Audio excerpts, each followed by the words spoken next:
ఈరోజు మనం శారదా శిశుభవన్ పాఠశాలలో డ్రగ్స్ మహమ్మారికి వ్యతిరేకంగా అవగాహన సదస్సు జరుపుకుంటున్నాం. District legal services authority Rangareddy వారి ఆధ్వర్యంలో మాదక ద్రవ్యాలు అనేవి వయసుతో సంబంధం లేకుండా అలవాటు అవుతుంటుంది.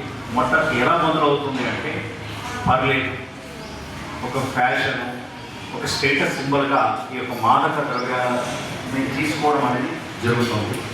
మరి ముఖ్యంగా టీనేజ్ పిల్లలు స్కూల్లో కాలేజ్ అని సంబంధం లేకుండా స్కూల్స్ పక్కన కానివ్వండి, బయట కానివ్వండి, ఇంకా సార్ చెప్పినట్టుగా చాక్లెట్ల రూపంలో కూడా ఇవ్వడం జరుగుతుంది. ఈ దీనికి అడిక్ట్ అవ్వని కనుక ఒక వ్యక్తి మాదక ద్రవ్యాలకి బానిస అయితే ఆ వ్యక్తి వల్ల కుటుంబం పాడైపోతుంది. కుటుంబం వల్ల సమాజం వల్ల వ్యవస్థ బలహీనపడుతుంది. అలాంటి బలహీనమైన వ్యవస్థలు మనం ఉండకుండా బలమైన వ్యవస్థలు మనం ఉండాలి అంటే మాదక ద్రవ్యాలకి దూరంగా ఉండడం చాలా సందర్భం. మనం చేయాల్సింది ఏంటంటే సే నో టు డ్రగ్స్. ఒకసారి నేను చెప్తాను, మీరు రిపీట్ చేయండి. Say no to drugs, say yes to. దీనికి సంబంధించి మీ చుట్టుపక్కల ఎవరైనా మాదక ద్రవ్యాలకి బానిసలుగా అయిన వాళ్ళు ఉంటే కనుక మానస్ కేంద్ర ప్రభుత్వం తీసుకొచ్చిన telephone number, toll free number 1933 కానివ్వండి, అలాగే లీగల్ సర్వీసెస్ వారి 1510 నెంబర్ కానీ సంప్రదించవచ్చు.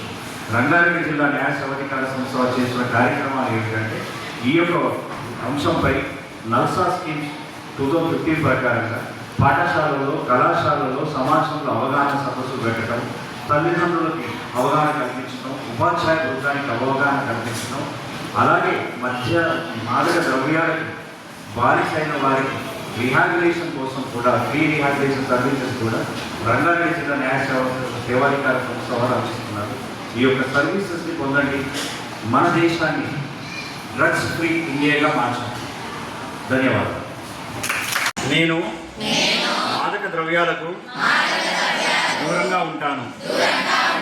నా కుటుంబ సభ్యులను, నా స్నేహితులను కూడా డ్రగ్స్ బారిన పడకుండా కాపాడుతాను.